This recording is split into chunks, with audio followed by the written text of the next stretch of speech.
My name's Lindsay Murray. I'm the manager of Dingo Lane Farms on the Myocombe Valley on the north coast of New South Wales, the far north coast.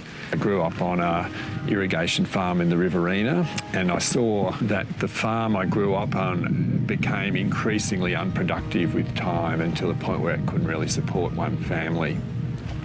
And that was mainly, to my mind, a result of environmental degradation. I always wanted an opportunity perhaps to farm in a different way that was more in tune with the land. I wanted to be looking after the land that was agriculturally productive, and I wanted to farm in such a way that I could see continuous improvement in the state of the land, so in the soil, in the water, in the vegetation.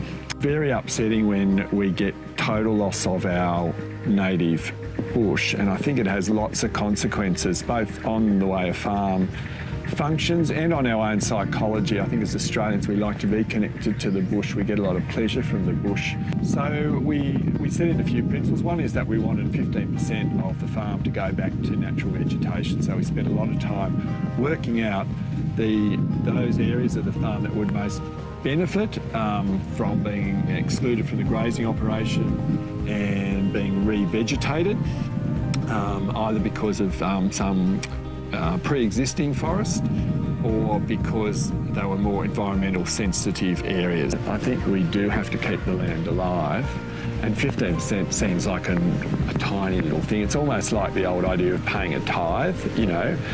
You've got to give something back. You can't just keep take. I get that all the time. Oh, that's good grazing land you're throwing away. But on the other hand, I have got 50% more cattle on the property than the people that grazed it under the old system.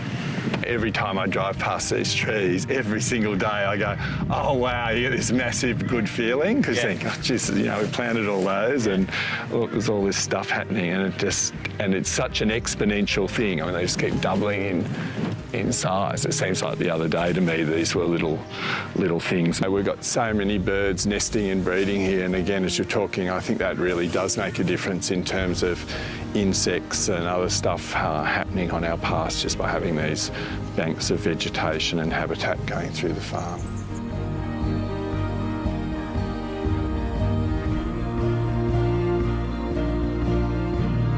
So speaking about the rotational grazing, I mean, well, I like to think of it as pasture management rather than rotational grazing. So as a farmer, I need to be looking at my pasture and seeing whether it's getting better or getting worse and monitoring it. There are a whole lot of advantages to that. One is that, you know, as a farmer, you're actually out looking at your pasture all the time. It's not set and forget. I'm actually there looking at it, thinking, oh, there's a new species I haven't seen before, or this is doing well, or there seems to be a lot of weeds of this type appearing. So you are looking carefully at paddocks before you let the cattle in and after you let them through. There's also obvious advantages to the cattle. One, my cattle are being moved by me personally every second day. Now, I don't really see that as a job. It's probably the most pleasurable moment of the day. I go down, I call the cattle, I open the gate, they come through.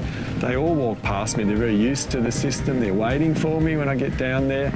And I get to look at all my cattle as they walk past. I'll notice if something's got a lame or it's looking a bit thin.